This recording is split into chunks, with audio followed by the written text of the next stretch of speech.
Hello guys, this is Yuri from ThePhoneFiend, and today I'm going to be reviewing the Motorola Photon 4G from Sprint.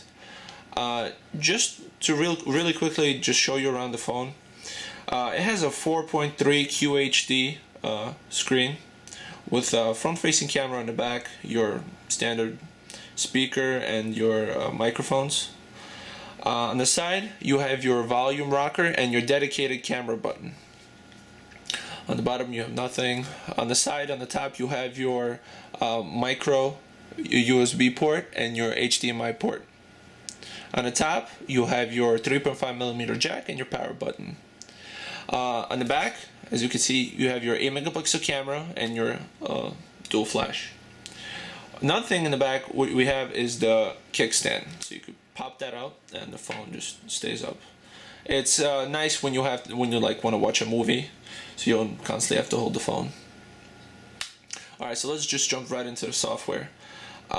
This phone currently runs on Android 2.3 with Motorola's custom applications platform on top of it.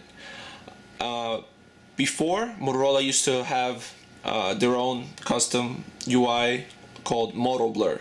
However, the reception of MotoBlur has been so bad that they just completely done away with the name, and they came out with the Motorola applications platform. And in my opinion, it's not bad. It's actually quite good.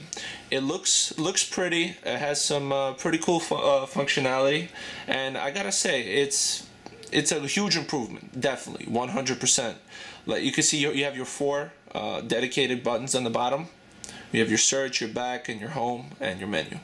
And right above that, you have a little dock where you could place more icons, and those will stay on your screen as you scroll. So for example, if I want to replace messaging with music, so what you do, you grab it, and then you just drag and drop it on top, and it'll ask you if you're short that you want to replace, and you just hit replace, and that's done. So that's quite useful. Another thing that the Motorola applications platform has added, let me just show you real quick, is that you could edit the size of your widgets. For example, you could just select a widget, and you could just drag it and increase the size wherever you want it. In other UIs such as Sense or TouchWiz, once you place a widget, that's it. That's final. You cannot, edit how big it is, or if it doesn't fit. If you have applications in your screen and it doesn't fit, too bad. You either put it on another screen or you put something else there. Alright, another thing that I want to talk about is the camera. Where did my camera go? Alright, there you go, camera. It is an 8-megapixel camera, and it's not bad. As you can see, the design has been changed, and I actually prefer this camera to the standard Android. It just looks better, it's cleaner, and its picture taking skills they're alright. The camera is actually pretty good. It's not better than the iPhone 4 or the Samsung Galaxy S2 or even the MyTouch 4G Slide. However, it holds its own. It's definitely not a super camera, but most people won't complain. Its camcorder, let me just open it. Just open camera accidentally. Alright, its camcorder shoots in 720p. It does not shoot in 1080p. And I did film a video from outside my window, so as you can see it. Here's again the view from my window. Since the last video I did it with the Samsung Galaxy S2. I'm using the same view so you guys could compare and decide for yourselves which camera is better. There you have it. So that's the camera. Another thing that has been changed is the phone application. As you can see, this is the phone screen, and it looks different from both Sense and Vanilla, and it also adds some functionality. I know Sense has this, but I actually like it much better here. It just looks more cleaner and just prettier in my opinion. So for example, if you want to call ThePhoneFiend, right? What you could do is you could just start typing. You see THE, and it just 2 matches, and the top match will show up on the top, so that's cool. Or if you just want to start typing by phone number, you go boom, and it finds it again for you. 4 matches. So that's also pretty cool. What else? The messaging app is you know, it's not much different from your standard messaging app on your vanilla. But you know, it's cool. It has a little more you know, animations to it. It looks nice. It's kind of like a blend between the iPhone 1 and the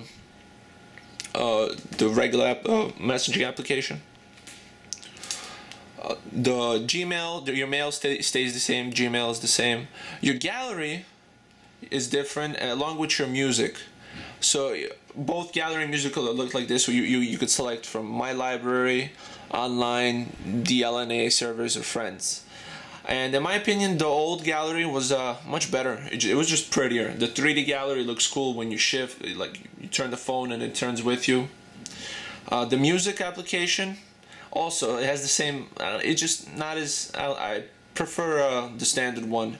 This one's just a little more complicated, and the standard one I prefer the layout. Another thing that I want to show you guys is that when you open the applications drawer, you have all your applications, right? And if you want to drop it onto your home screen, what you have to do is you have to, before on any other Android device, what you have to do is you have to hold it down and it will automatically drop onto your home screen. Now, whenever you do that with any application, you hold it down, you get this little message, and it asks you whether you want to add it to home. Sometimes it'll ask you if you want to share it with, you know, with your friends, or if you want to install or add to a group. And in my opinion, that is just so annoying. Why did they add an extra menu to just a simple task like dropping something onto your home screen? In my opinion, it's just something that annoyed me when I first got the phone, but after using it for a little bit, I kind of got over it, and I'm sure all of you will too. So this is Motorola's applications platform. I do really enjoy the direction that they took this in, since it's a huge improvement over Motorola, and I really do hope that they keep releasing new versions, because they can only improve, and this could potentially turn into something great. Let me go back and talk about the hardware of this phone. This has a built-in 16 gigabytes of memory. It does not, however, come with a micro SD card. It also has a 1650 milliampere battery, and I gotta say, the battery life is, you know, pretty average. It's just like any other smartphone out right now. When you're buying a smartphone, you know what you're getting yourself into. It's not gonna be great, but with these new devices, they have been improving. So this phone does last you throughout the day, even with moderate to high usage, which I gotta say is a good thing. Continuing with the hardware, this phone does have a QHD display, which is definitely brighter than some of the other displays that the manufacturers have been using lately, such as the Super LCDs or the Super AMOLED displays. However, the trade-off that you get is that this phone screen is a little bit more pixelated than what I'm usually used to. It's definitely not that bad. However, you do notice it a little bit, especially when you're comparing phones side to side. But you know, it's not that big of a deal. Another thing is that the speakers in this phone are phenomenal. Especially the speaker you use for calling is just great. I don't think I've ever used a speaker that sounded that good in my entire life, which I gotta really hand it to, since this is a phone, and the primary thing a phone is used for is for calling people. And you're gonna notice right away after speaking on it for first 30 seconds that just the quality is amazing. This phone does sport a NVIDIA Tegra 2 processor with a gigabyte of RAM, so as you would expect, it's fairly fast. It stacks up to any other smartphone out on the market right now in speed and smoothness. Compared to the Evo 3D that's also out for Sprint, I gotta say that this phone feels a little bit faster and smoother. They both get comparable quadrant standard tests, but I do believe after using this for a little bit that this phone is a little bit faster and smoother.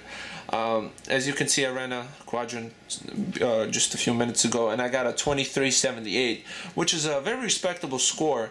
It stacks up with almost any smartphone out right now, and it's quite impressive. The biggest selling feature of this phone, however, is that it contains a SIM card slot, which, let me just show it to you. What you do is just pop off the back cover, and there it is, right beside the micro SD card slot.